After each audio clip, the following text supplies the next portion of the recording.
Java Senate Bare, Java Senate, Sato, taken a school, and yes, taken a school to go to Pare. I wrote, so brother Tony Sia, name may say Joseph Bayatara today.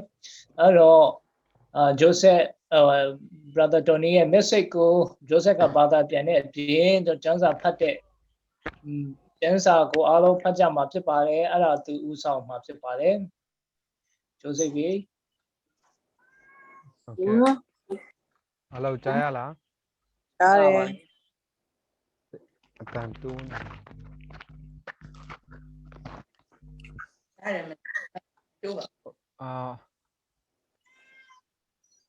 I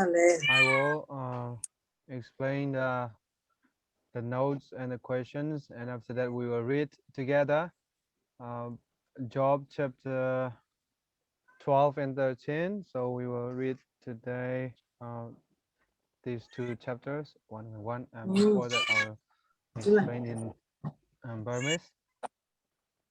ကျွန်တော်ဒီယောဘဝတ္ထုအခန်းကြီး7မှာဇိုဖာကိုယောဘကပြန်ပြီးတော့ပြန်ပြောတဲ့အပိုင်းဖြစ်တယ်ယောဘကဒီတငယ်ချင်း၃ယောက်ရဲ့စကားတွေကိုသူတော်တော်လေးပြင်းပြင်းထန်ထန်ပေါ့နော်သူတို့ရဲ့ပြောဆိုချက်တွေကိုကြားခဲ့ပြီးဖြစ်တယ်သူတို့ရဲ့အထင်မှာဘုရားသခင်ကိုတမျိုးတစ်ပုံပြစ်မှားလို့ဒီဒုက္ခဆင်းရဲကိုခံစားရတာဖြစ်တယ်တွေ့ကြုံရတာဖြစ်တယ်ဆိုတော့အမြင်နဲ့ကိုပြင်းပြင်းထန်ထန်ပြောခဲ့ကြတာဖြစ်တယ်ဒါပေမဲ့ကျွန်တော်တို့ဒီနေရာမှာကျွန်တော်အနေနဲ့လည်းအဲ့လိုမျိုးစဉ်းစားကောင်းစဉ်းစားမိနိုင်တယ်ကျွန်တော်ဒီသူတို့တွေကအတူတူသူတို့ပြောဆိုချက်တွေသဘောထားတွေကစင်သူဒီဖြစ်ပါတယ်သူတို့တွေကသူတို့ကိုသူတို့မှန်တယ်လို့ထင်ကြတယ်ဒါပေမဲ့ဒီနေရာမှာသူတို့ရဲ့သူတို့ပြောဆိုချက်တွေရဲ့ဖြီအားအပေါ်မှာယောဘမကြဆင်းခဲ့ဘူးကျွန်တော်သူ့ရဲ့အခြေအနေကတော့ဘုရားသခင်နဲ့ပတ်သက်လာရင်တည်ငြိမ်ဆဲပဲဖြစ်တယ်တကယ်ကိုဘုရားသခင်ကိုတကယ်စင်ချင်နှလုံးသွင်းတဲ့သူဖြစ်တယ်ဒါကြောင့်မလို့သူတို့ပြောနေတဲ့အရာတွေကိုစန့်ကျင်ပြီးတော့သူကပြန်ပြောနေတာဖြစ်ပါတယ်ဒါကြောင့်မလို့ကျွန်တော်တို့ဒီနေ့ဖတ်ရမယ့်အခန်းကြီး7နဲ့73 73ကတော့အကုန်လုံးမဖတ်ဘူးအငယ်16ထိအငယ်16ထိကိုကျွန်တော်တို့တပိုင်းဖြတ်ပြီးတော့ကျန်တဲ့အပိုင်းကိုကျွန်တော်နောက်တစ်ပတ်အတွက်ကျွန်တော်ထားမှာဖြစ်ပါတယ်ဆိုတော့ပထမဆုံးကျွန်တော်ဒီမဖတ်ခင်မှာမိခွန်းစဉ်းစားဖို့ကဒီအခန်းကြီး7နဲ့73အတွက်ယောဘကသူ့ရဲ့တုံ့ပြန်မှုအားဖြင့်ပေါ့နော်ဒီတုံ့ပြန်တဲ့စကားတွေအားဖြင့်သူဘာတွေခံစားတယ်လဲသူဘာတွေစဉ်းစားတယ်လဲဆိုတာကိုကျွန်တော်ဖော်ပြဖို့ဖြစ်တယ်ပြီးတော့ပထမမိခွန်းဒုတိယပိုင်းမှာဒီအပြစ်တင်တဲ့တကယ်ချင်းတွေရဲ့အပြစ်တင်တဲ့ဒီလိုမျိုးပြစ်တင်မှုတွေကိုကျွန်တော်တို့ခံရမယ်ဆိုရင်ကျွန်တော်တို့အနေနဲ့ပြစ်တင်ချက်တွေကိုဘယ်လိုတုံ့ပြန်ရမလဲဆိုတော့သင်ခန်းစာဘာယူနိုင်မလဲဘာသင်ခန်းစာရနိုင်မလဲပေါ့နော်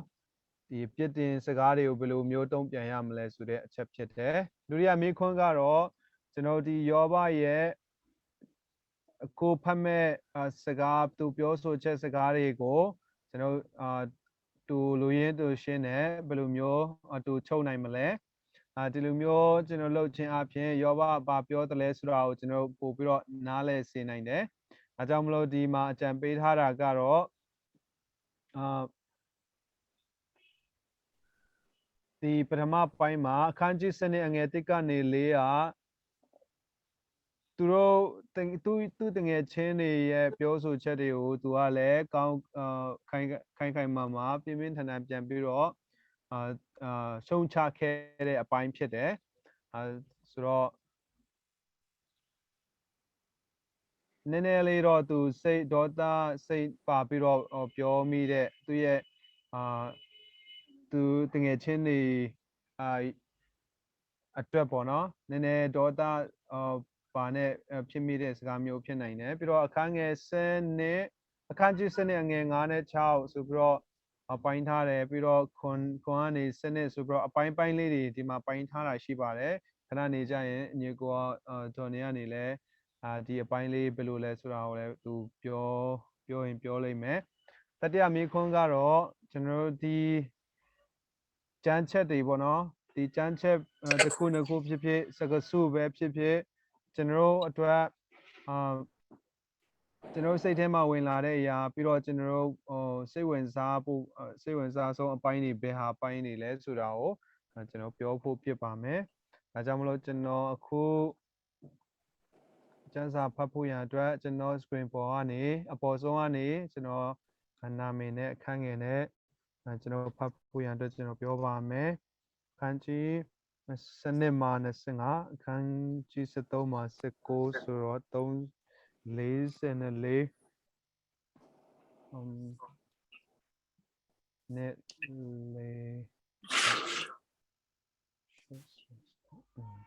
ကျွန်တော်အခန်းငယ်3ခုစီကိုကျွန်တော်ဖတ်ပါမယ် so we will read 3 verses each so this is Mimi thing will read chapter 12 verse 1 to 3 အနေမေသိဖတ်ပေးပါအခန်းကြီး7နဲ့လောဘပြန်၍မွဲဆိုသည်ကတင်တို့သာလျှင်လူဖြစ်၍တင်တို့နှင့်အတူဉာဏ်ပညာသိလိမ့်မည်ယုံမှားเสียမရှိရသို့တော်လည်းငါသည်တင်တို့ကဲ့သို့ဉာဏ်ရှိ၏တင်တို့ထက်ငါယုံဉာဏ်သည်မဟုတ်ဤကဲ့သို့သောအရာများကိုအဘယ်သူသည်နားမလည်ပဲနေသည်နည်းပြီးပါပြီအနေချေအခန်းငယ်4နဲ့4 5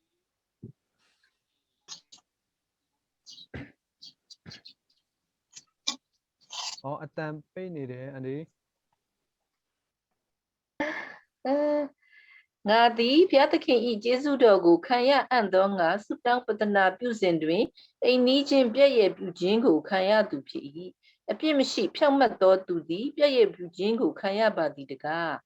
ချော်လဲလူသူကြုံတွေ့သောကံကြမ္မာအတွက်ကံတရားဟုကောင်းစားသူသည်ထင်မှတ်တတ်၏ဓမြလုတ်သောသူတို့၏နေရာသည်ကောင်းစားတတ်၏ဘုရားသခင်၏အာဏာတော်ကိုစံသောသူတို့သည်လုံခြုံစွာနေ၍ဘုရားသခင်ပေးတော်မူသောစည်းစိမ်ကိုခံစားတတ်ကြ၏ finish Brother Tony 7 8 9 But ask the animals and they will teach you or the birds of the air and they will tell you or speak to the earth and it will teach you or let the fish of the sea inform you. Which of all of these does not know that the hand of the Lord has done this? Sister Pauline 10, 11, 12. His hand is the life of every creature and the breath of all mankind. Does not the ear test words as the tongue tests food? Is not wisdom found among the aged? Does not long life bring understanding? Mawene iyan kami pero Brother Moses na. Mawene ya 73 14 15အတန်ပိတ်ထားတယ် Brother Moses က16 second 18နော်အသက်ရှင်မူကဉာဏ်တတ္တိအစွမ်းတတ္တိနှင့်ပြည့်စုံတော်မူ၏ပညာတတ္တိကိုပေးနိုင်သောအခွင့်ရှိတော်မူ၏ထိုဖြတ်တော်မူရင်အဘယ်သူမျှတိဆောက်ရသောအခွင့်မရှိလူကိုချုပ်ထားတော်မူရင်အဘယ်သူမျှလွတ်ရသောအခွင့်မရှိရေများကိုစီးတားပိတ်ပင်တော်မူရင်ခန်းချောက်ရ၏တဖန်လွတ်တော်မူ၍မြေကြီးကိုလွှမ်းမိုးကြ၏ဘုရားဉာဏ်တော်နှင့်ပြည့်စုံ၍ကားသောသူနှင့်မာတိတော်သူကိုပိုင်တော်မူ၏တိုင်ပင်မူမှတ်တို့ကိုဖန်ဆီးသိမ်းသွားတော်မူ၏ဘုရားကြီးတို့ကိုယူသွစေတော်မူ၏ရှင်ဘုရင်တို့ကိုအရာမှချ၍ခါးကျုံးလေးချီတော်မူ၏အန်ဒီနောဆာမို19 20 21ဖြစ်ပရောဟိတ်တို့ကိုဖန်ဆီးသိမ်းသွား၍သူရဲတို့ကိုလည်းသုံးစေတော်မူ၏ နောက်တတိရှိသောသူတို့ကိုသာစေ၍အသက်ကြီးသောသူတို့မှပညာကိုလုပ်တော်မူ၏မင်းသားတို့ကိုဆက်ပွဲ၍အာကြီးသောသူတို့ကို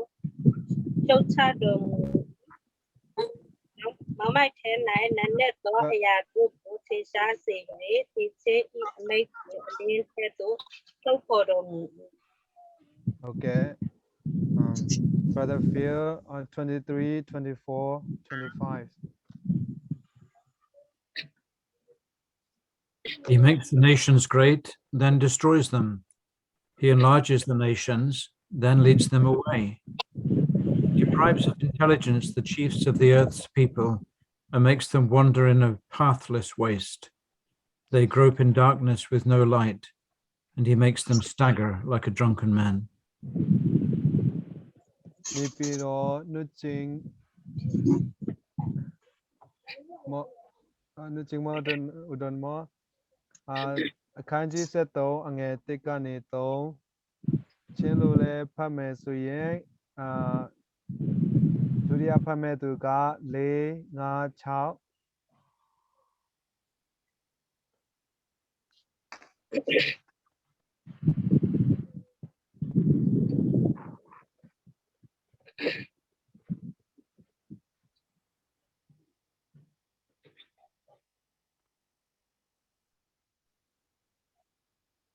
Nap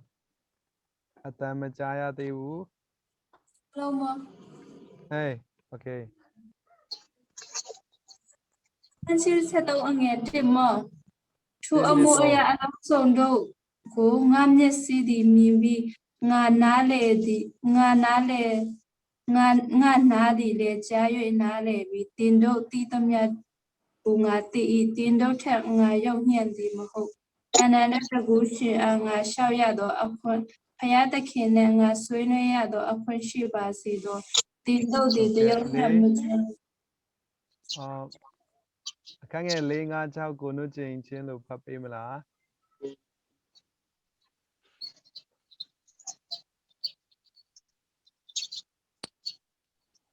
Hai na u zuo thu to na mel u a ma adam sak lo zato siam akine mi te to ko je na ki bang u hi ka het lo in om hi le ku chin mi pil ma ong ki sa zo di hi man dai tu in kathungen hong ngai un la kangen lai tak in lim tak ngai un pasien min ding in thuman lo ngen in ama ading in zo thu ngen sak ding na hi u hiam pasien ang van ding ama ading ngen sak ding na hi u hiam pasien in lim takin no te hong en telle no te suma hoi na muding hi hiam anta hiya Hey, we have to divide by 2 verses each from now. Brother Steve, please, 7 and 8. Will you speak wickedly on God's behalf? Will you speak deceitfully for him? Will you show him partiality? Will you argue the case for God?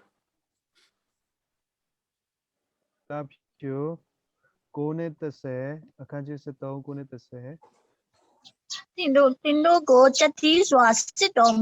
mù lì tin đô này chế du xì mì lọ lúc cố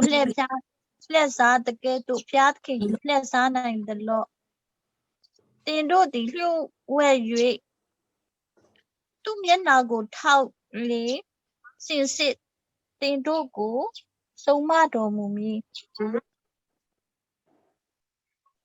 tin đô tí Anyway,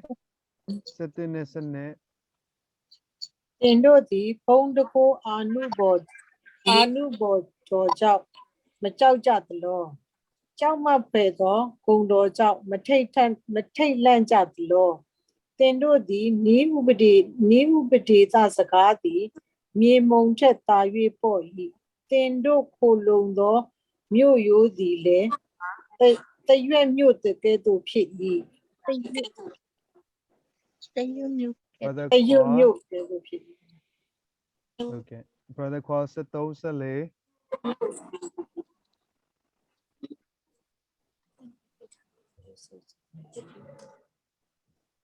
အတန်ပိတ်နေတယ်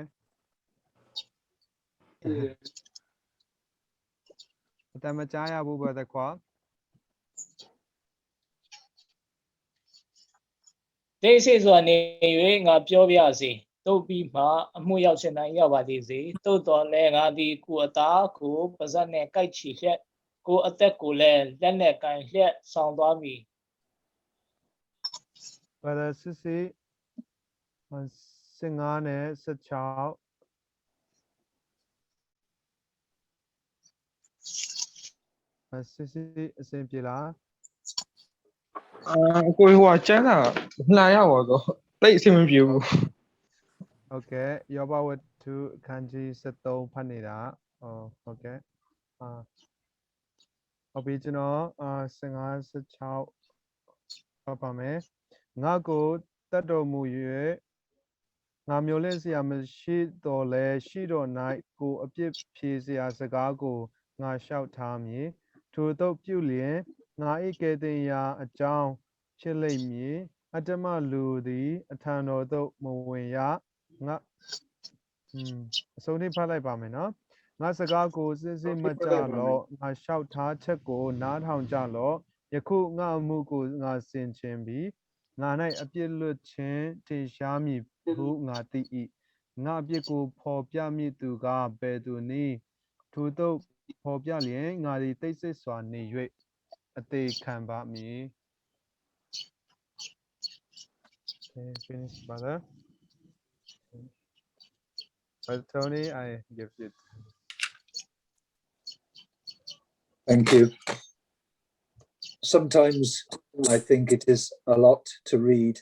but actually I just delight to be able to hear everybody speak. So thank you. It's a real precious part of spending this time together. So ကျွန်တော်ဒီလိုစံစာဖတ်တာတစ်ခါလေအချိန်ယူပြီးမဲ့ဒီအရောက်စီတိုင်းပါဝင်ပြီးတော့အတန်ကြားရတယ်နှုတ်ကပတ်တော်ဖတ်ရတာကိုကြားရတာတကယ်ကိုနေတဲ့အားရစရာကောင်းပါတယ်ကျွန်တော်ဗာလဲရှန်စုံမတွေ့လိုက်လို့သူ့ဖတ်ခိုင်းလိုက်ဘူးရှန်စုံရှင်းလဲနောက်ဆိုသူလည်းပေးဖတ်ပါမယ် And sorry for the long questions today. The second question was really just helping me to understand what Job is trying to say in little bits. So ကျွန်တော်မေးခွန်းတွေကနည်းနည်းရှိတယ်ဒါပေမဲ့ဒုတိယမေးခွန်းကယောဘက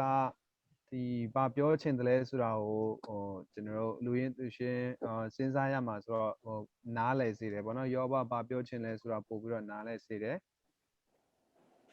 Yeah, I was thinking of it a little bit like if we were asking Joseph to translate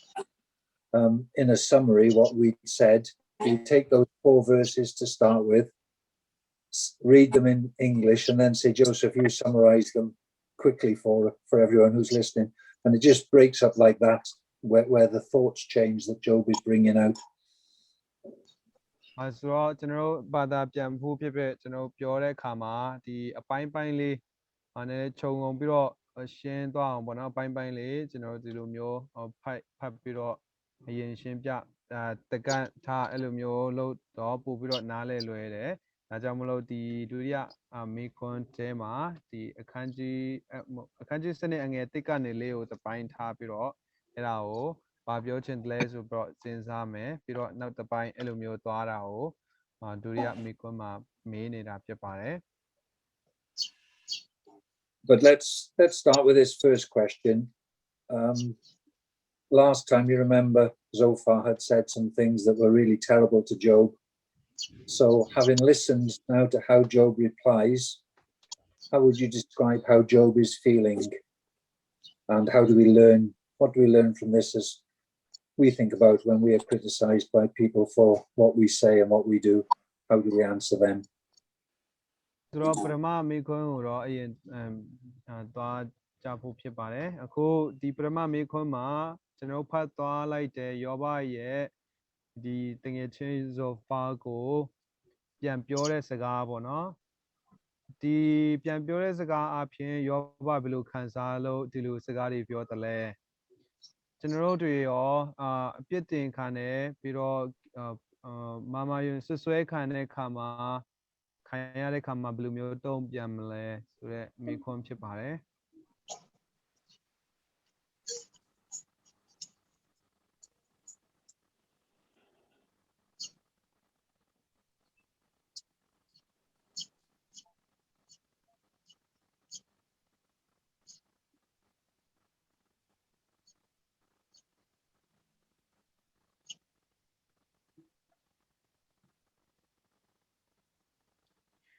ကြေးပြောရမလား ဟုတ်ကဲ့ပြောပါနေ တစ်ကလေးထိကိုပြောရှင်းရမှာနော်အဲ့ဒါကယောဘကို အဲ့ဒါမဟုတ်သေးဘူးခဏလေးအန်ဒီ sorry ဟွာလေအဲ့ဒါကဒုတိယမေးခွန်းမှာလာမယ်ဆိုတော့ဒီတစ်ခုလုံးကိုခြုံငုံပြီးတော့ဒီစဉ်းစားပြီးတော့ယောဘကဘယ်လိုခံစားချက်မျိုးနဲ့ဒီသူ့တကယ်ချင်းကို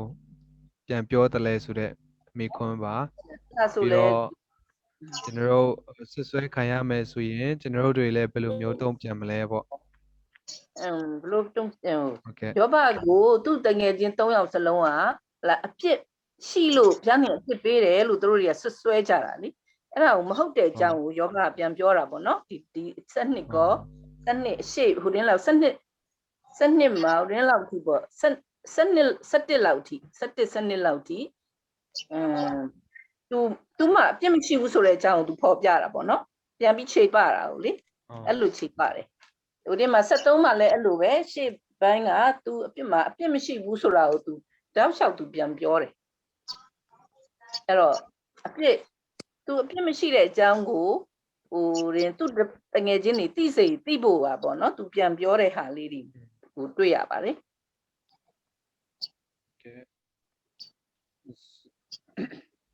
So Job would like his friends to know that he is not guilty and he condemned their criticism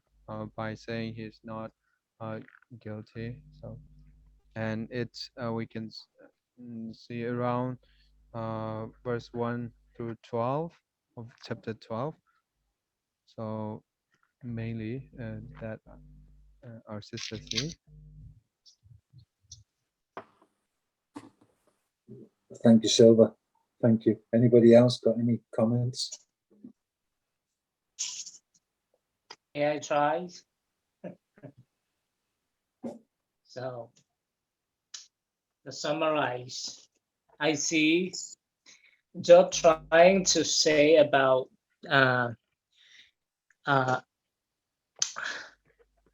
he wants to know, he wants to know so much about his fault because he willing to confess to God.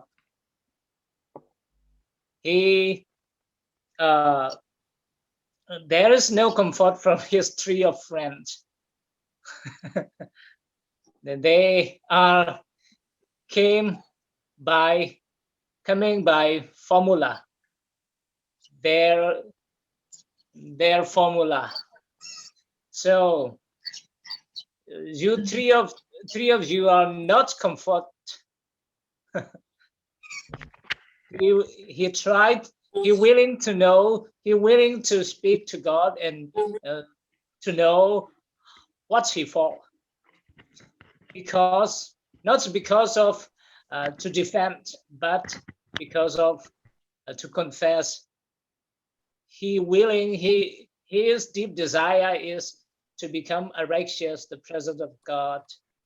He willing to confess before he died. If he know his sin, he willing to confess and willing to die. He worried for small spots of sin to be remain, I think.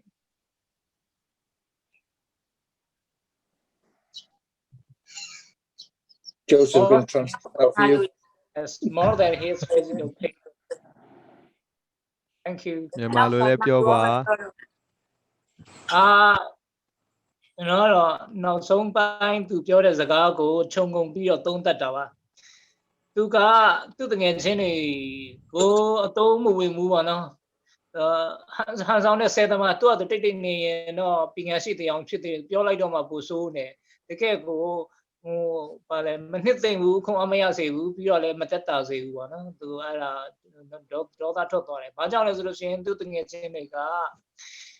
ဖျားသခင်ရဲ့ထုံးပွဲကိုနားလေတရားရောက်ပုံသေးနည်းနဲ့လာကြတာဖြစ်တယ်ဒါကြောင့်သူလုံးဝဒေါသထွက်တယ်သူ့ရဲ့စိတ်ဆန္ဒကိုနားမလဲကြလို့သူ့ဆန္ဒအမှန်ကဘာလဲဆိုလို့ရှိရင်ဖျားသခင်ငါအပြစ်ကိုဖော်ပြပါ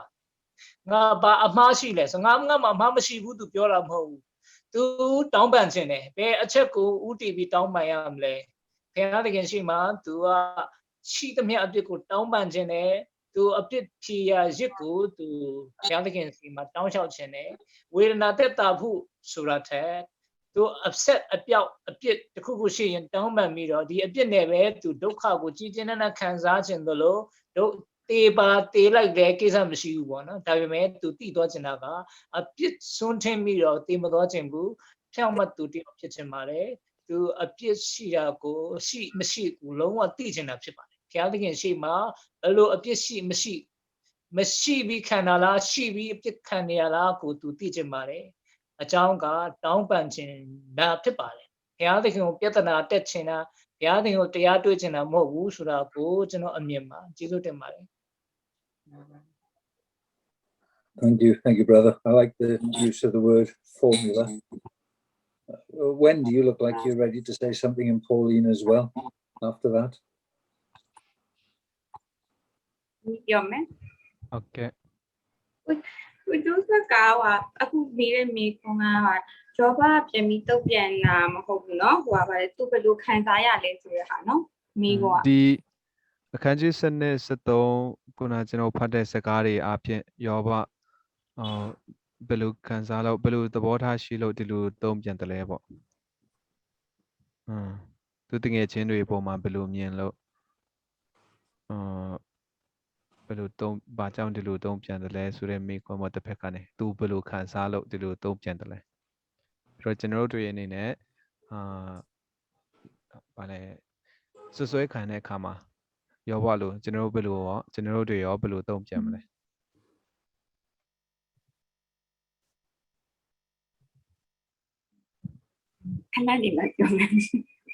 Okay, then maybe the questions was misunderstood, and so Sister Pauline, please do first a comment, and I will come back to Sister Wendy. I think Job was feeling very hurt. He had been very insulted by his friends, but despite that, what comes through is tremendous faith. Looking at verse 13, that's where he is just acknowledging that God is totally in control. But his reply to his friends is a bit sarcastic. That's the word we used last week. Because he's saying, well, you think you are so wise, but, and then we get his detailed reply. So the Yoba ကတကယ်ချင်းတွေအပေါ်မှာဒီလိုမျိုးသုံးပြန်လိုက်တဲ့စကားကိုကျွန်တော်ဖတ်ရတာကတော့သူတော်တော်လေးနာကျင်ခံစားခဲ့ရတဲ့တကယ်ချင်းတွေစကားတွေကိုပေါ့နော်ပြီးတော့ဒီတကယ်ချင်းတွေကသူ့ကိုဘာလဲဒီစော်ကားရရောက်တယ်သူတို့စကားအပြစ်စော်ကားကြတယ်ဒါကြောင့်မလို့ဒီလိုမျိုးခံစားချက်နဲ့သူပြောနေတယ်လို့မြင်တယ်တစ်ဖက်မှာ तू ကဒီလိုမျိုးခံစားပေမဲ့ရလက်ကတော့ तू က တကယ်ကိုယုံကြည်ခြင်းမှာ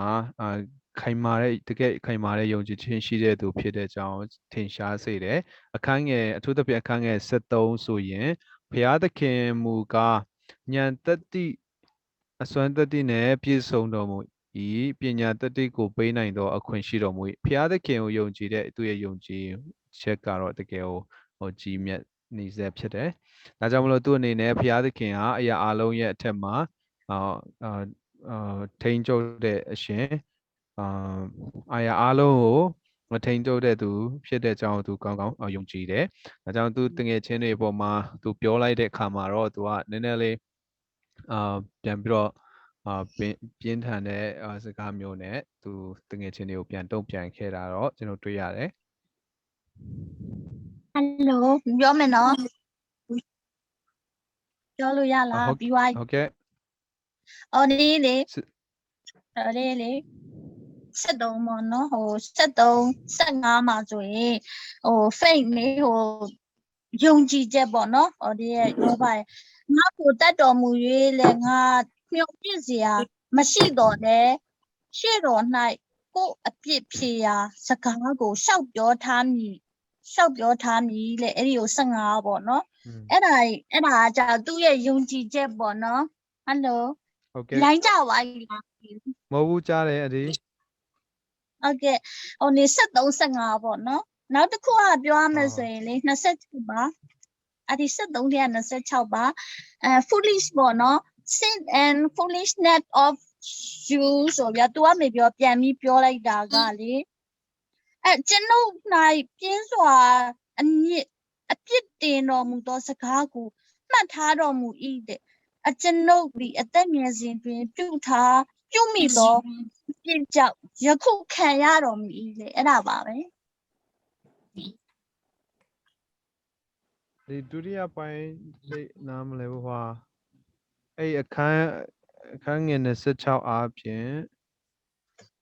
73 26ဟုတ်ကဲ့အဲ့ဒါ သူကအပြစ်ပေါ့နော် sin and foolishness of အဲ့ဒီဥစား foolish ပေါ့နော်ဟိုစားဟိုဒီသူ့ရဲ့စကားပေါ့နော်ဟိုယောဘရဲ့ပြန်ပြီးတုတ်ပြန်တယ်ဆိုတာဘယ်ရောက်ပါလဲမသိပါဘူး26ဟုတ်ကဲ့26တွေ့တယ်ကဲပါအကျွန်ုပ်၌ပြင်းစွာသောအပြစ်တင်သောစကားကိုမှတ်ထားတော်မူ၏အကျွန်ုပ်သည်အသက်ငယ်စဉ်တွင်ပြုမိသောအပြစ်ကြောင့်ယခုခံရတော်မူ၏အဲ့ဒီဥစားပါဟ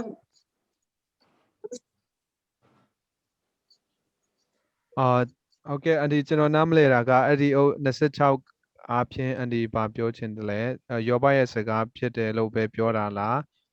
ဟုတ်ကဲ့သူရဲ့ဟိုဒီမို့သူရဲ့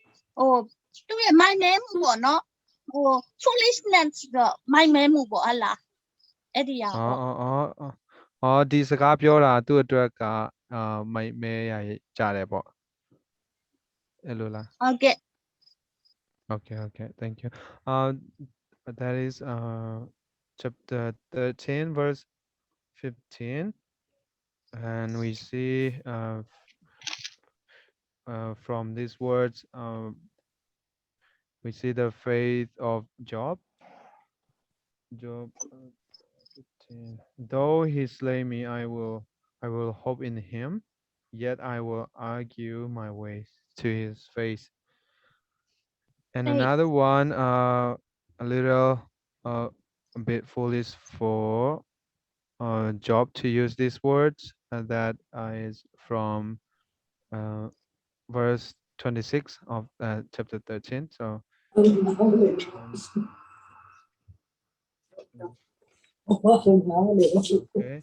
For you write bitter things against me, and make me inherit the iniquities of my youth. And so that's from our sister. Thank you, Mr. Alapu and Pauline before. Yeah. Okay. ကျောဘကသူတငယ်ချင်းတွေကိုပေါ့နော်သူအဲ့လိုမျိုးဟို ပြန်ပြီးတော့သူစိတ်ထဲမှာနည်းနည်းခံစားချက်ပြင်းပြင်းနဲ့ပြန်ပြီးတုံ့ပြန်လိုက်တယ်သူဘယ်လိုခံစားသွားရလဲဆိုတဲ့ဟာကြောင့်လေအဲ chapter 12ရဲ့အခန်းငယ်73 14 15ကို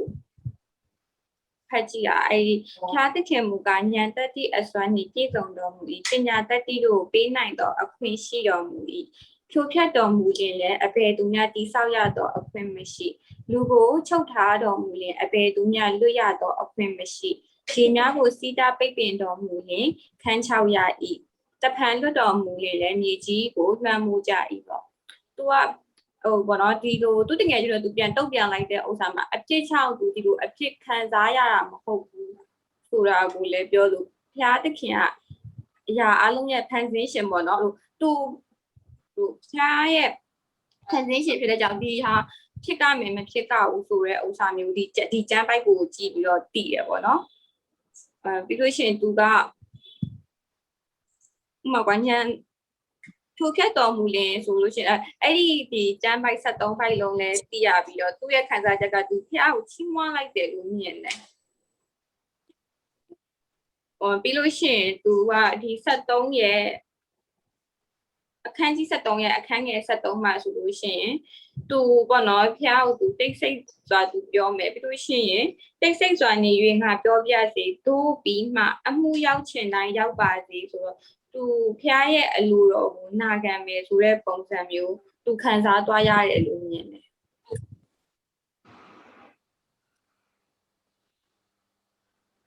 Hello So okay. Yes, we have heard. We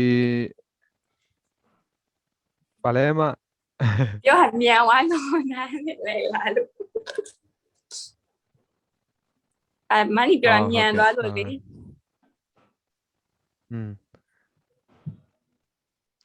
ဒီဒုတိယပိုင်းတော့ဘုရားသခင်ကအရာအလုံးရဲ့ဖန်ဆင်းရှင်ဖြစ်တဲ့အကြောင်းဘုရားရဲ့ဖြစ်တော်ကိုသူနားလည်ပြီးတော့ဘုရားသခင်ကိုချီးမွမ်းတယ်ပြီးတော့ပထမပိုင်းကကျတော့သူတကယ်ချင်းတွေအပေါ်မှာပြပြောလာပါနောက်တော့သူအလိုတော်ဝန်ခံလိုက်တယ်သူကသူတငယ်ချင်းတွေကိုသူပြန်တုံ့ပြန်ပြီးတော့သူဖျားကိုပြန်ချီးမွမ်းလိုက်တယ်ဟိုပေါ့နော်ဖျားကောင်းတဲ့ကြောင်ပြောကြသူအဲ့73 14 15ကြောင်သူစိတ်ထဲဘယ်လိုခံစားရလဲဆိုတော့မနီအဲ့ဒီ73 14 15ကိုကြည့်ရင်သူဖျားကိုချီးမွမ်းလိုက်တယ်လို့မြင်ပြန်ပြီးတော့ပြီးလို့ရှိရင်သူဖျားကိုဖျားသခင်နဲ့သူတိတ်ဆိတ်စွာသူစကားပြောပြီးဖျားရဲ့အလိုတော်ကိုသူနာခံမယ်ဆိုပြီးတော့သူခံစားချက်ကိုမြင်လိုက်တယ်အဲ့ဒါကြောင့်ဟို chapter 13 yeah, verse 13 မှာ Okay. So in replying to his friend strongly in the other way as we have mentioned Job is feeling Job has his constant faith in God and he also remember who God is creator of all and we see in verse 13 14 15 especially 13 we see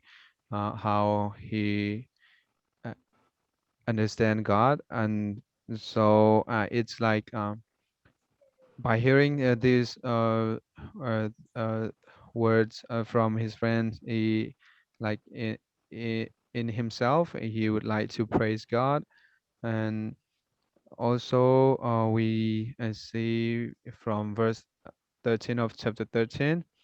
that he said let me have silence and I will speak and let come me what may so it's like our sister understand that Job would like to obey would like to follow what the Lord's will for him so praising God and would like to obey God.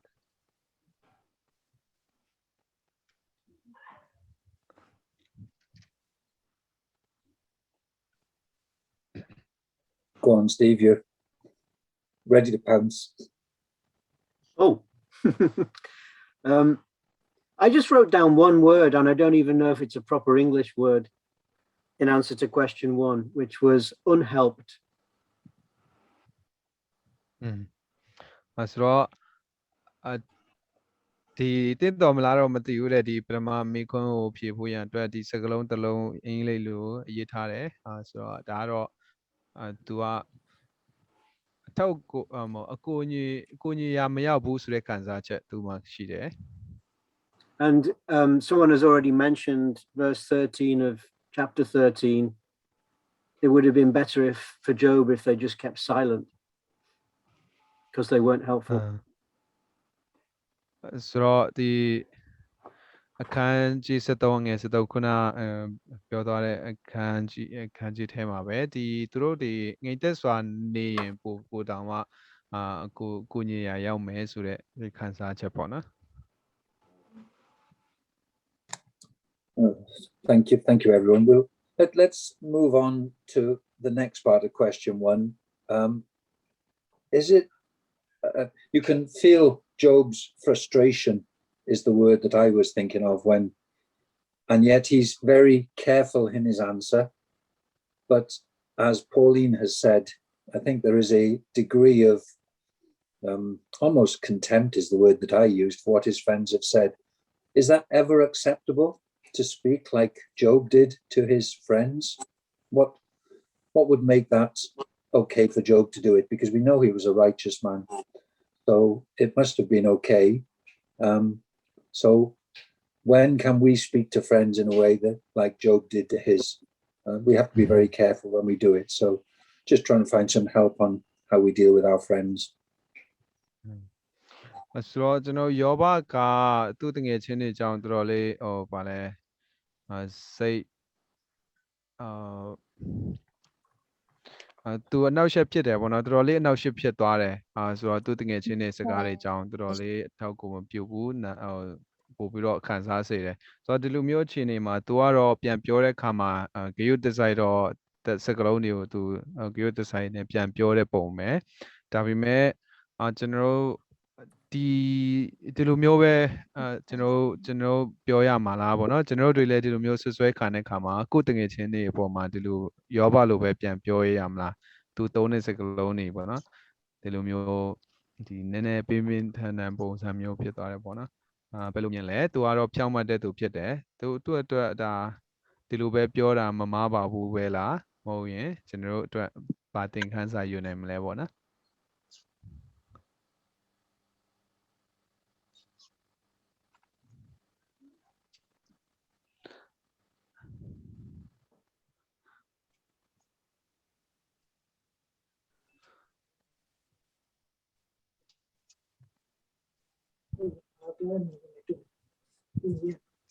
နောက်ဆုံး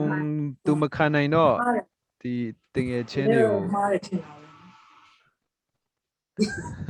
ခင်ဗျားတို့နဲ့ငါကပညာရည်ချင်းတူတူပဲဆိုပြီးတော့ပြောလိုက်တာတော့နည်းနည်းလေးဘယ်လိုဖြစ်သွားလဲမသိဘူးဘာလဲအနေဒါတော့နည်းနည်းတော့များသွားတယ်ပြောတာတော့နည်းနည်းဒုံသွားတယ်လို့ထင်တာလေဟုတ်ကဲ့ကျွန်တော်ဆိုရင်လည်းပြောမိမယ်တော့ထင်တယ်ဒါပေမဲ့လွန်တယ်ပေါ့နော်I think we are the same with Sister Malane that when he responds to his friend he is saying after all so we are the same in knowledge and something like in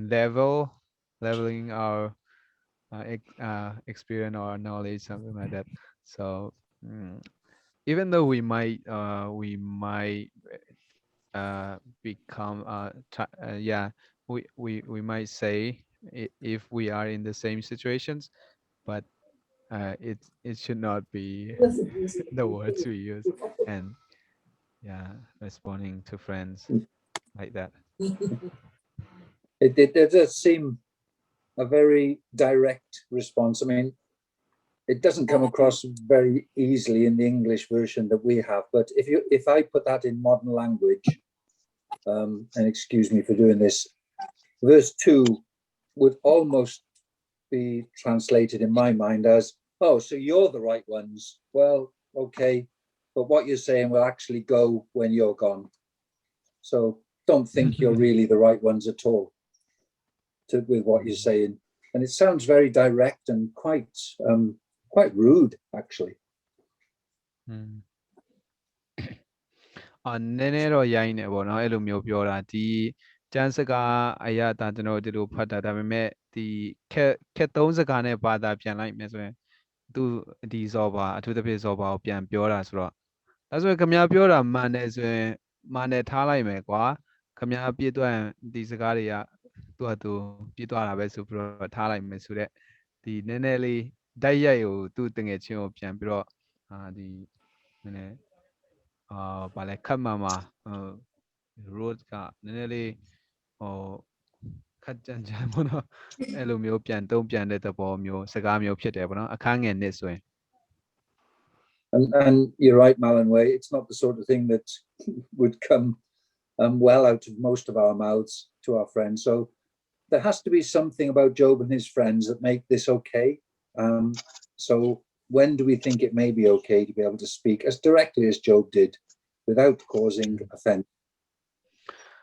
ဒါမဲ့ကျွန်တော်ယောဘရဲ့တငယ်ချင်းတွေကြားမှာပေါ့နော်သူတို့ရဲ့နားလည်မှုကတော့တကူရှိမှာပေါ့နော်ဒီလိုမျိုးတိုက်ရိုက်ဗာလဲဒီပြင်းပြင်းထန်ထန်ပြောတယ်ဒီလိုမျိုးပြန်လည်ပြောတဲ့အခြေအနေမျိုးသူတို့တယောက်နဲ့တယောက်နားလည်တဲ့အခြေအနေမျိုးရှိလို့သူတို့ဒီလိုပြောကြတာလားတခုခုပေါ့ကျွန်တော်တို့အနေနဲ့ဘာဘယ်လိုမျိုးအခြေအနေကိုဘယ်လိုမျိုးတိုင်းတာမလဲပေါ့နော်ဒီစကားတွေကိုဘယ်အချိန်မှာပြောမလဲကိုတငယ်ချင်းတွေနဲ့ဘယ်လိုမျိုးပြက်ပြက်သားသားပြောတာပေါ့နော်နည်းနည်းကြမ်းကြမ်းတမ်းတမ်းပြောတာအဲ့လိုမျိုးတွေကတော့ဘယ်လိုအခြေအနေမျိုးကိုကျွန်တော်တို့အခြေအနေကိုဘယ်လိုကန့်သက်မလဲပေါ့နော်ဘယ်လိုတိုင်းတာမလဲ Maybe he's answering them in the same way that they spoke to him to let them know how it feels. ဆိုတော့ဒီယောဘကသူတို့တငယ်ချင်းတွေသူတငယ်ချင်းတွေကသူ့ကိုပြောတဲ့ချိန်မှာသူတို့သုံးတဲ့စကားလုံးတွေအပြင်သူဘယ်လိုခံစားရတယ်လဲဆိုတာကိုသိချင်တဲ့အတွက်မဟုတ်သိစေချင်တဲ့အတွက်သူလည်းသူတို့တငယ်ချင်းတွေသုံးတဲ့စကားပုံစံမျိုးပဲသူတို့ကိုပြန်ပြောလိုက်သလားပေါ့ဘယ်လိုဒီခင်ဗျားတို့ရဲ့စကားတွေကဒီလိုနာကျင်စီတယ်ဆိုတော့ခံစားချက်မျိုးကိုသိစေအောင်သူလည်းနည်းနည်းကြမ်းသွားတာလားပေါ့ But if we do that, we should not do it if we are angry. Sorry, sister. Because of the connection, I didn't get the second part. If we do that, yes. Can you repeat it again? Please. If we reply like that, we should be careful not to be angry. Because that is worse. ဆိုတော့ကျွန်တော်တို့အဲ့လိုမျိုးဓာတ်ရိုက်စကားမျိုးဒီပြက်ပြက်သားသားစကားမျိုးသုံးတဲ့အခါမှာကျွန်တော်တို့ဒေါသမပါမိဖို့ရန်အတွက်သတိထားသင့်တယ်ဒေါသပါလာရင်တော့ဒါအန္တရာယ်ရှိတဲ့အခြေအနေဖြစ်ပါတယ်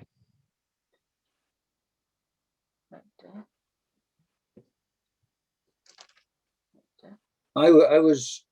taken myself with something like Proverbs 17 and verse 17. I'll come to you in a second, Phil. I'm sorry, I've said a lot and I'll let you talk. But Proverbs 17 and 17 says, a friend loves at all times. And if that is the basis of our friendship, then our friends should know that, and that would help in this situation. It's that deep love for each other as friends that can carry us through those situations. I'll let you translate and then over to you, Phil. So,ကျွန်တော်တို့ဒီနေရာမှာတုတ်တန်ကျမ်းခန်းကြီး19အငယ်19မှာ အဆွေခင်ပွင်းသည်အခါခတ်သိမ်းချစ်တတ်၏ ခတ်သိမ်းချစ်တတ်၏ ဆိုတော့ ညီကိုတို့ဒီဒုက္ခ Okay ဒီတငယ်ချင်းကြားမှာတငယ်ချင်းစစ်မှန်တယ်ဆိုရင်ဘယ်အခြေအနေမှာပဲဖြစ်ဖြစ်ဘယ်လိုအခြေအနေကြားမှာပဲဖြစ်ဖြစ်သူအမြဲတမ်းချစ်ချင်းမေတ္တာချစ်တဲ့စိတ်နဲ့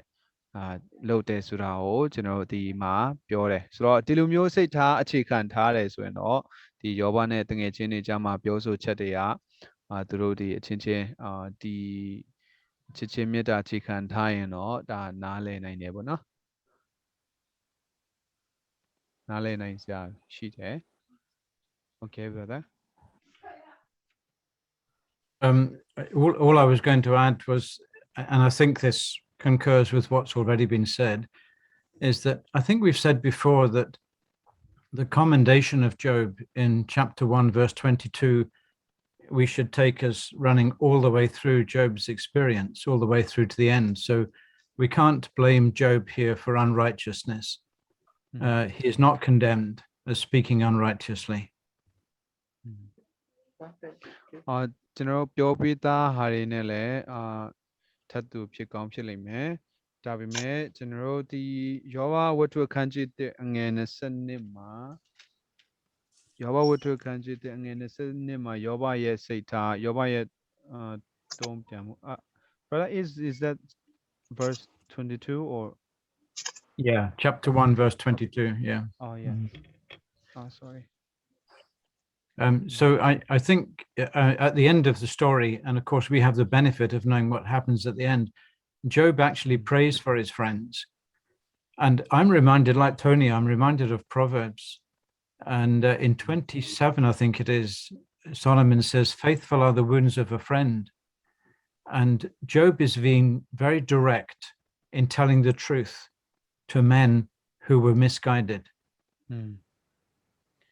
ဆိုတော့ကျွန်တော်တို့ဒီယောဘရဲ့တုံ့ပြန်မှုတွေကမတင်တော့ဘူးမားတယ်ပြီးတော့ဒီရိုင်းတယ်ဆိုတဲ့ပုံစံမျိုးမမြင်မိဘူးပြောချင်တာဖြစ်ပါတယ်ဆိုတော့ဒီအခန်းကြီး1အငယ်20မှာယောဘရဲ့အခြေအနေကိုပြောထားတာရှိတယ်ကျွန်တော်ယောဘသည်ဤအမှုများနဲ့ကြုံတွေ့တော်လဲမမားယွင်ထာဝရဘုရားကိုလည်းအပြစ်မတင်ပဲနေ၏တဲ့ဒီစကားကဒီယောဘရဲ့အခြေအနေကဒီတောက်လျှောက်ဒီတစ်ခုလုံးကိုပြောနေတာဖြစ်ပါတယ်ဆိုဒါကြောင့်မလို့ယောဘကအခုဒီအခန်းကြီး73မှာပြောစကားအရာသူကဒါကြမ်းတမ်းတယ်သူဒီလိုပြောတာမားတယ်ဆိုတဲ့ပုံစံမျိုးကျွန်တော်မဆွေးမိဖို့ရန်အတွက်ဒီညီကိုပြောနေတာဖြစ်ပါတယ်ခုနညီကိုထော်နီကတကယ်ချင်းကြားမှာသူတို့ရဲ့ချစ်ချင်းမေတ္တာနဲ့ဒီစကားဒီလိုမျိုးပြောကြတယ်ဆိုတာကိုသူအခြေခံထားတယ်လို့ပဲကျွန်တော်ဒီအခန်းကြီးတုတ်တန်ကျမ်းအခန်းကြီး29ထဲမှာအငယ်တော့မပြောပါဘူးဒီမှာအဆွေခင်ပွဲတငယ်ချင်းရဲ့နာကျင်စီမှုကပို့ပြီးတော့ကောင်းမြတ်ရာအတွက်ဖြစ်တယ်ပေါ့နော်အဲ့လိုမျိုးဆိုတော့ဒီယောဘကဘာလဲနေ I had no idea I said so much I have to back up again sure, that's fine Joseph it's okay and I need the reference brother if you can give me chapter 27 verse yeah Proverbs 27 it might be verse 6 I'm not certain sorry I'm pulling that up okay we'll find it yeah the other thing is that I've forgotten what I was going to say let me think it is verse 6 yes it's thanks Tony these men these three friends we have an expression in English and we say about somebody oh he's a know-it-all or she is a know-it-all now nobody no man or woman is a know-it-all we do not know everything but these men came across as if they did and Job's reminding them you don't you do not know everything and he was speaking very directly to them and just lastly the Lord Jesus had very direct words for some people and he knew when to use them and when not to use them He referred to some men as being whited sepulchres. He referred to Herod as a fox. Go tell that fox. So the Lord knew when to speak words that might be shocking in our sense of politeness, but he was never unrighteous, and I don't believe Job was either. ဒီမှာကျွန်တော်သူတကယ်ချင်းတွေကယောဘကိုပြောတဲ့အခါမှာအရာအလုံးတည်တယ်လို့သူတကယ်ချင်းတွေပြောနေတာဖြစ်တယ်။ဒါကြောင့်ကျွန်တော်တို့ဒီနေရာမှာတော့ဘယ်သူမှအရာအလုံးခတ်သိမ်းအရာခတ်သိမ်းကိုနားလဲတဲ့သူမရှိဘူး။ဒါကြောင့်မလို့ကျွန်တော်တို့အဲ့ဒါတွေကိုဒီယောဘကခုနအပေါ်မှာလည်းပြောတယ်သူတကယ်ချင်းတွေကိုအတိရစေဖို့ရန်အတွက်ပြန်ပြောတာဖြစ်တယ်။ဆိုတော့တိုက်ရိုက်ပြန်ပြောဒီပြက်သားသားပြန်ပြောတယ်။တခင်ရှုကလည်းဒီကျမ်းစာထဲမှာဒီပြက်သားသားပြောတဲ့အပိုင်းတွေရှိတယ်။ကျွန်တော်ဒီတချို့လူတွေကိုခေါ်တဲ့အခေါ်ပေါ်ပေါ့နော်။ပြီးလားဆိုရင်လည်းဒီမြေခွဲပုံစံမျိုးခေါ်တာတော့ရှိတယ်။ဆိုတော့ဒီလူအခြေအနေမှာကျွန်တော်တို့ဒီဒါကပြောင်းမတဲ့ဒီတခင်ရှုဒီသူတို့တွေလိုအပ်တဲ့ချိန်မှာတိုက်ရိုက်ပြက်သားပြောတဲ့အရာအကြောင်းသူတို့ကမပြောင်းမတော့ဘူးဆိုတဲ့ပုံစံမျိုးကျွန်တော်အပြစ်မတင်မိဘူးပေါ့နော်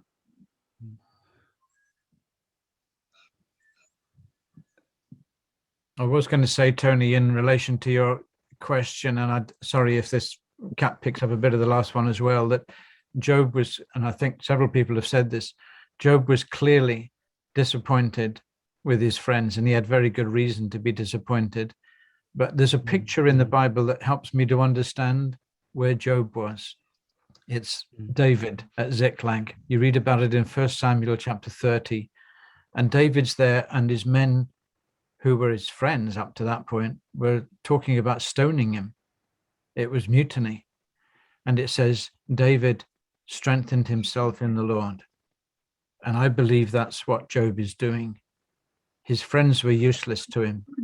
But in the story of Job, we find Job strengthening himself in the Lord. ကျွန်တော်ဒီယောဘရဲ့အခြေအနေကတော့တကယ်သူတကယ်ချင်းဒီအပေါ်မှာတော်တော်လေးစိတ်ပြတ်တယ်ဆိုတာတော့သိချတယ်ဒါပေမဲ့ဒီလူအတွေ့အကြုံမျိုးမှာယောဘရဲ့အခြေအနေယောဘရဲ့အနေအထားဘယ်လိုဖြစ်မလဲဆိုတာကိုကျမ်းစာထဲမှာကျွန်တော်နိုင်ရှင်နိုင်တဲ့ပုံကိုတယောက်ရှိတယ်အဲ့ဒါကတော့ဒါဝိဖြစ်ပါတယ်ဒီဓမ္မရာဆိုရင်ပထမစာဆောင်အခန်းကြီး73မှာပေါ့နော်သူမိတ်ဆွေတွေသူတငယ်ချင်းတွေကသူ့ကိုဒီခဲနဲ့ပေါက်တဲ့အထိပေါ့နော်ဒီအဖြစ်ပြတော့ကျွန်တော်ကောင်းကောင်းနားမလဲဘူးဒီအခြေအနေမျိုးမှာဒါဝိဒ်ကသခင်ဖျား၌အာယူတယ်ဆိုတဲ့စကားရှိတယ်ဒါကြောင့်ယောဘကလည်းသူတငယ်ချင်းတွေရဲ့စကားတွေကြားမှာဒီသခင်ဖျားထာဝရဖျားအထဲမှာခွန်အာယူမယ်ဆိုတာကိုကျွန်တော်အတိအကျပြောနိုင်ပါတယ်That's clearly a lesson for today, isn't it? When people around us fail us, we've always got the Lord. ကျွန်တော်တို့ဒါဒီနေ့အတွက်တကယ်သင်ခန်းစာဖြစ်ပါတယ်ကျွန်တော်မိတ်ဆွေတွေတခြားသူတွေကျွန်တော်အပေါ်မှာမာယွန်းလာတဲ့အခါမှာကျွန်တော်သူတို့အတွက်ဘုရားသခင်ကိုကျွန်တော်တောင်းပန်ရမယ်သူတို့ဘုရားသခင်စီပို့ပေးရမယ်ပေါ့နော် Thank you, Phil. Probably the time is getting on, and we've not got very far. I'm going to ask Steve before when I've shut up if you can give us just one thought you brought from the chapter that struck you that's helpful for us. Give you a couple of seconds to run through that. I'll let you translate that, Joseph, and I'll say a little bit more. ကျွန်တော်ဒီအချိန်ကတော့နည်းနည်းလေးအချိန်နောင်နေပြီဒါပေမဲ့ကျွန်တော်ညီကို Steve ကိုလည်းတစ်ချက်ဒီမိခွန်းနဲ့ပတ်သက်ပြီးတော့ပြောခွင့်ပေးအောင်မယ်ကျွန်တော်လည်းဆက်ပြီးတော့အခုပြောချင်တာရှိပါသေးတယ် There's something that I really like doing is when I've read something like this and it's just words on a page. I love to see actors playing the parts of the people on a stage, actually showing how they feel towards each other when these things are being said. ဒီလိုမျိုးစကားတွေကျမ်းစကားတွေဒီလိုမျိုးစာသားတွေကိုကျွန်တော်ဖတ်တဲ့အခါမှာကျွန်တော်အနေနဲ့ဒီတရုပ်ဆောင်နေတဲ့တကယ်ဖြစ်အတွေ့အကြုံထဲမှာဖြစ်ပျက်နေတဲ့ဒီလူတွေကိုကျွန်တော်တရုပ်ဖော်လေးရှိတယ်ပေါ့နော်သူတို့တွေဘယ်လိုဒီစကားတွေပြောတဲ့အချိန်မှာဘယ်လိုအခြေအနေရှိမလဲဘယ်လို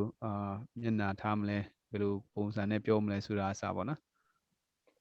And I'm just imagining that situation where I can see the actor who's playing Job's part as Zophar is speaking to him, watching Job's face, how he reacts, but then listening how he responds in the way that we've been thinking about Job as a righteous man. So he isn't losing his temper. He's very carefully responding. And we've spent a lot of time just trying to think how Job dealt with this situation. So, ဒီစကားတွေကိုဖတ်ရင်းနဲ့ယောဘကိုမြင်ရောက်တဲ့အခါမှာသူတငယ်ချင်းဇောဘာကစကားပြောလာတယ်ဒီဟာတွေကိုကြားပြီးတော့ယောဘမျက်နှာမှာစိတ်လည်းပြတ်တယ်ဒေါသလည်းထွက်တယ်သူတငယ်ချင်းကိုပြန်တုံ့ပြန်ချင်နေတဲ့မျက်နှာထားဒါပေမဲ့ပြန်တုံ့ပြန်လိုက်တဲ့အခါမှာသူကတတိထားစကလုံးတွေကိုဒီစကလုံးတွေကိုသုံးလာတယ်ဆိုတော့အဲ့လိုမျိုးတွေသူတငယ်ချင်းကိုတုံ့ပြန်တဲ့ပုံစံကိုကျွန်တော်မြင်ရအောင်တယ်ဒါကြောင့်မလို့ယောဘရဲ့ဒီလိုမျိုးပြဿနာကိုရင်ဆိုင်တဲ့အခါမှာဘာတွေကိုသူကအခြေခံတယ်လဲဘယ်လိုမျိုးသူကဘယ်လိုမျိုးလူလဲဆိုတာကိုကျွန်တော်စဉ်းစားရတယ် So it is good for us just to think how Job would be thinking without even looking at his words yet. Next week, I suggest we come back to this and look at the words because we've not looked at the content at all of what he said, really. Some have mentioned it, and thank you for that. Very useful. And we'll come back to those next week. But that's probably a good discussion for today. ဆိုတော့ကျွန်တော်တို့ဒါကြောင့်ယောဘကတကယ်ဒီလိုမျိုးဒီပြဿနာကိုဘယ်လိုရင်ဆိုင်လဲဆိုတာနားလည်ဖို့ရန်အတွက်သူသုံးလိုက်တဲ့စကားလုံးတိုင်းကိုကျွန်တော်တို့စဉ်းစားရမှာဖြစ်ပါတယ်အဲ့ဒါကိုတော့ဒီနေ့ကျွန်တော်တချို့နည်းနည်းချင်းစီပဲကျွန်တော်ပြောပါတယ်ဆိုတော့နောက်တစ်ပတ်အတွက်ကျွန်တော်ဒီမှာပါတဲ့စကားလုံးတွေဒီစကားတွေကဘယ်လိုလဲဆိုတာကိုစဉ်းစားကြမယ် okay So Steve, if you've got something that would just help us as we leave to encourage us, that would be great. Thank you. I think my comment is probably a response to question 3. What verses or phrase do you find most illuminating or interesting, and why is that? And I think several have already referred to chapter 13, verse 15. It's also referred to in prayer as well. And Job is saying, though he, that's God, though he slay me, yet will I hope in him. And I think it may have been Phil in a ministry used the expression, even if faith. It's where a good example of it was Shadrach, Meshach, and Abednego when they were about to be sent to the fiery furnace. They said, our God will deliver us, but even if he doesn't, we're not going to bow down. And you get the same sense from verse 15 that even if God chooses to take Job's life, then he will his trust and his hope will stay sure. And that's it's a real challenge, but it's also an encouragement that we have a hope that is rock sure, rock certain, and whatever happens to us, that hope cannot be taken away. And when we go through difficult times, as many are doing, then things could get worse. But the reality is we can still trust in God that his purposes are being fulfilled and our hope is certain. So that would be my encouragement, particularly from verse 15 of chapter 13. chapter 13 ကျွန်တော်ရဲ့နောက်ဆုံးဒီ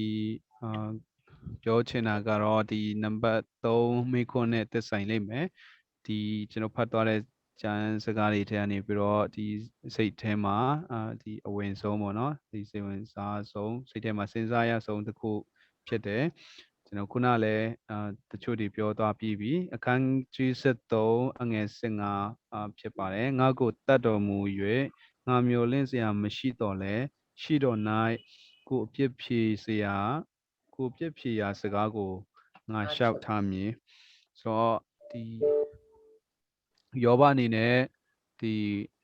မဟုတ်ရင်တောင်မှယုံကြည်မယ်ဆိုတဲ့စိတ်ထားပေါ့နော်ယုံကြည်ခြင်းမှာဒီမဟုတ်တော့လဲဒီလိုမဖြစ်လာရင်တောင်မှယုံကြည်မယ်ဆိုတဲ့ဒီအင်္ဂလိပ်လိုက even if faith ဆိုပြီးတော့ပြောတယ်ဆိုတော့ဒီလိုမျိုး तू ကဘုရားသခင်သူ့အသက်ကိုကယ်နိုင်တယ်ဆိုတာကောင်းကောင်းယုံကြည်တယ်ဒါပေမဲ့မကယ်ခဲ့ရင်တောင်မှဘုရားသခင်ကိုဆက်လက်ပြီးတော့ယုံကြည်မယ်ဆိုတဲ့စကားဒီယောဘလိုပဲပေါ့နော်ဒီဒိုင်ယေလရဲ့တငယ်ချင်းတွေဒီတငယ်ချင်း၃ယောက်ဆိုရင်ဒီရှင်ဝေရင်ကြီးရဲ့ရုပ်တုကိုမရှိခိုးတဲ့အတွက်ကြောင့်မလို့ချင်းကြောက်ခံရတဲ့အခါမှာဒီမြေအိုင်ထဲကနေပြီးတော့ဘုရားသခင်ကယ်ထုတ်နိုင်တယ်မကယ်ထုတ်ရင်တောင်မှရုပ်တုကိုမကိုးကွယ်ဘူးဆိုတဲ့ယုံကြည်ခြင်းမျိုးရှိတယ်ဒါကြောင့်မလို့ကျွန်တော်တို့ဒီအနေနဲ့သင်ခန်းစာကတော့ဘယ်လိုအခြေအနေပဲကြုံအခြေအနေကဆိုးလာနိုင်တယ်အခက်အခဲတွေကတိုးလာနိုင်တယ်ဒါပေမဲ့ကျွန်တော်တို့ရဲ့မျှော်လင့်ချက်ကျွန်တော်ရဲ့ယုံကြည်ချက်ကတကယ်ခိုင်မာတဲ့ခိုင်မြဲတဲ့ကြောက်လို့ကျွန်တော်တို့ယုံကြည်ချက်ကရှိနေတာဖြစ်တယ်ဒါကြောင့်ဘယ်အရာကမှကျွန်တော်ရဲ့ယုံကြည်မှုကိုမဆွဲထုတ်နိုင်ဘူးမဖြစ်စေနိုင်ဘူးကျွန်တော်တို့ဘယ်အခြေအနေမှာပဲရောက်ဘုရားသခင်ကိုဆက်လက်ပြီးတော့ကိုးစားယုံကြည်လို့ရတယ်ဆက်လက်ပြီးတော့ကျွန်တော်ယုံကြည်ခြင်းရှင်သန်နိုင်တယ်ဆိုတော့သင်ခန်းစာယူစရာဖြစ်ပါတယ် Thank you. Thanks, Steve. That's very helpful for us. So are you happy to wait until next week, if that's okay, to carry on with this very useful study on Job 12 and 13? And we will include the rest of the verse, chapter 13. No, 13 and 14 are okay. talking to God, so we can leave that for now, and we'll pick that up a later week. So that may take weeks as well. Okay, sorry. ကျွန်တော်တို့ဒီဆွေးနွေးစရာတွေအများကြီးကျွန်တော်ဒီထဲကစကားလုံးတွေကိုကျွန်တော်လေ့လာစရာတွေကိုနောက်တစ်ပတ်ထားမယ်ဆိုရင်အားလုံးသဘောတူကြလားဒီနေ့ဖတ်တဲ့ကျမ်းတွေကိုနောက်တစ်ပတ်ဆက်ပြီးတော့လေ့လာမယ် Thank you. Lung Kim. Excellent, thanks, Kwal. Lung Kim ဆိုတာချင်းစကားသဘောတူတယ်ဆိုတဲ့အဓိပ္ပာယ်ရတယ်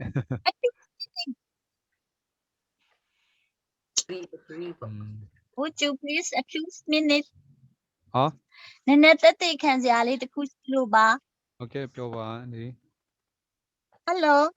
Okay ကြားတယ် ဟိုတော့လည်းအခုတော့ဆက်ပြီးတော့ကိုလည်းလေအခုချိန်တည်းဒီညစဉ်မှာလေကျမတို့လေဒီမှာလေကြမ်းချက်ကလေးတစ်ခုရှိပါတယ်ဟိုနေမော်ဆာလန်ဂျမ် Sam 25 7ကျွန်ုပ်ဒီအသက်ငယ်စဉ်အခါပြစ်မှားမိသောအပြစ်များကိုအောက်မေ့တော်မမူပါနှင့်တောင်းမြတ်တော်မူသည်ဖြစ်၍ဂရုဏာရှိသည့်အတိုင်းကျွန်ုပ်ကိုအောက်မေ့တော်မူပါဆိုတာလေညစဉ်လေအဲ့လိုမျိုးလေညာဘက်ဆုတောင်းတဲ့အချိန်ကြလို့ရှိအဲ့ဒါပါထဲပြောတယ်ဘာကြောင့်လဲဆိုတော့ကျမတို့ကငငယ်တုန်းကလေအပြစ်တွေအများကြီးရှိတယ်အဲ့ဒါကြောင့်မို့လို့အဲ့ဒီကြမ်းချက်နဲ့လေအခုတွေ့လို့ဟိုနေတက်တက်ခံတာပါ Thank you ပါ Okay it's little points of testimony from our sister that these days also and in the past also she always includes the scripture in her prayer and so every night in her prayer Psalms 25 and 7 is in her prayer words so you already see the words I think and today I realized this verse and I would like to share about that and my my young life, when I'm young, I have many sins, so I always include this prayer. Thank you, sister. And we're so grateful to God for keeping you and for being with us today and sharing those things. God is so good. And thank you for that testimony. ဖျားကိုကျေးဇူးတင်တယ်ကျွန်တော်ဖျားသခင်ကဒီလိုမျိုးအန်ဒီကိုခေါ်ပြီးတော့ကျွန်တော်နဲ့အတူဒီလိုမိတ္တာဖွဲ့ဖို့ဒီလိုမျိုးတက်သိခံနိုင်ဖို့ရန်အတွက်ဖျားသခင်ထားထားတာဖျားရဲ့ကျေးဇူးတော်ဖြစ်တယ်ဆိုတော့ချီးမွမ်းတယ် Thank you. And thank you everyone for your contributions. Really appreciate everybody speaking, and everything that's said is good to hear. So thank you so much. And I'll let you close in prayer, Kwal. အားလုံးကျေးဇူးတင်နေပေါင်းကြတဲ့အတွက်